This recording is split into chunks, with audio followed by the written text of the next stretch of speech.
सतगुरु की साजी निवाजी गुरु प्यारी साध संगत जी, बड़े प्रेम और सत्कार से कहना जी, धन निरंकार जी। साध संगत जी, आज का टॉपिक है दान का महत्व। साध संगत जी, एक बार की बात है कि श्री कृष्ण और अर्जुन कहीं जा रहे थे।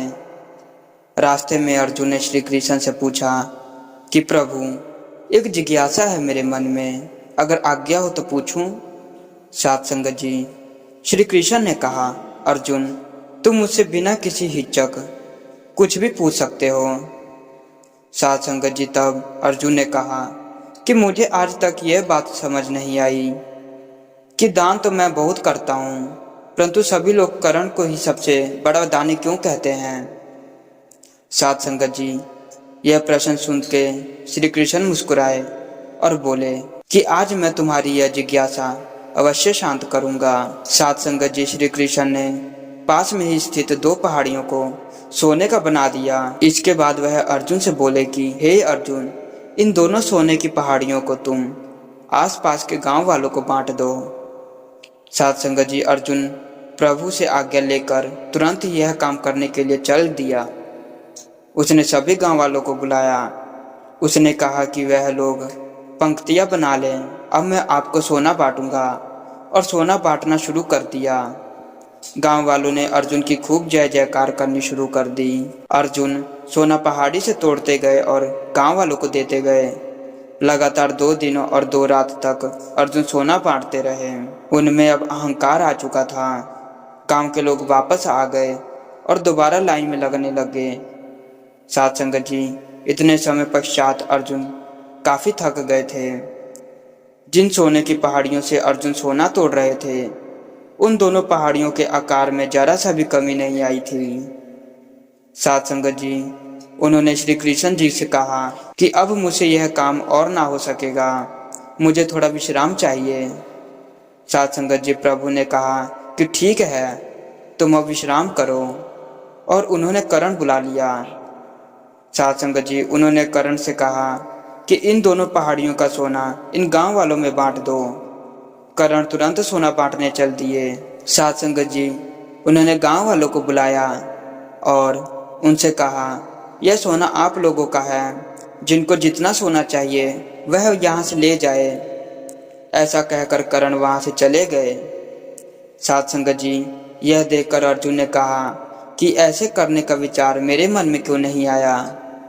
साध संगत जी, श्री कृष्ण द्वारा अर्जुन को शिक्षा यह मिली, और इस पर श्री कृष्ण ने जवाब दिया कि तुम्हें सोने से मोह हो गया था।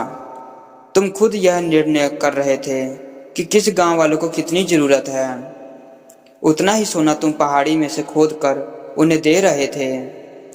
तुम में दाता होने का भाव आ गया था, और दूसरी तरफ करण ने ऐसा नहीं किया। वह सारा सोना गांव वालों को देकर वहां से चले गए। वह नहीं चाहते थे कि उनके सामने कोई उनकी जय जयकार करे या प्रशंसा करे। उनके पीठ पीछे भी लोग क्या कहते हैं, उससे उनको कोई फर्क नहीं पड़ता। साध संगत जी, यह उस आदमी की निशानी है जिससे आत्मज्ञान हासिल हो चुका है।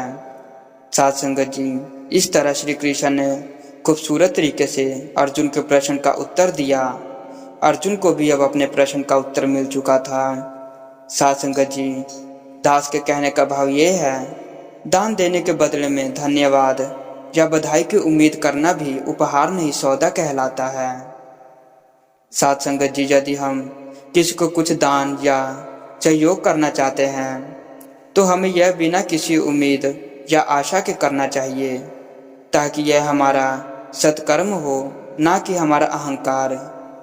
साध संगत जी, इसी तरह अंग्रेजों ने जब हिंदुस्तान में नई नई रेलगाड़ी चलाई थी, तो एक डेरे के बाबा जी रोजाना रेलगाड़ी देखने जाते थे।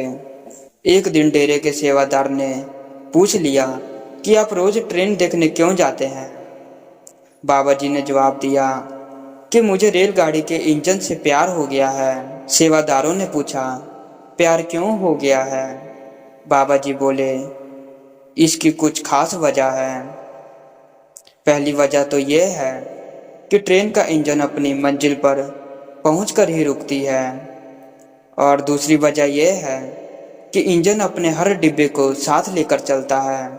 तीसरी वजह यह है कि इंजन आग खुद खाता है और डिब्बे को खाने नहीं देता है। और साथ संगत जी चौथी वजह यह है कि इंजन अपने तय रास्ते से भटकता नहीं है। साथ संगत जी हमें भी इंजन की तरह ही बनना चाहिए, हमेशा सेवा सिमरन सत्संग से जुड़े रहना चाहिए। साथ संगत जी दास इन्हीं वचनों से आप सभी संत महापुरुषों से आज्ञा लेगा। साथ संगत जी बड़े प्रेम और सत्कार से कहना जी, धन निरंकार जी।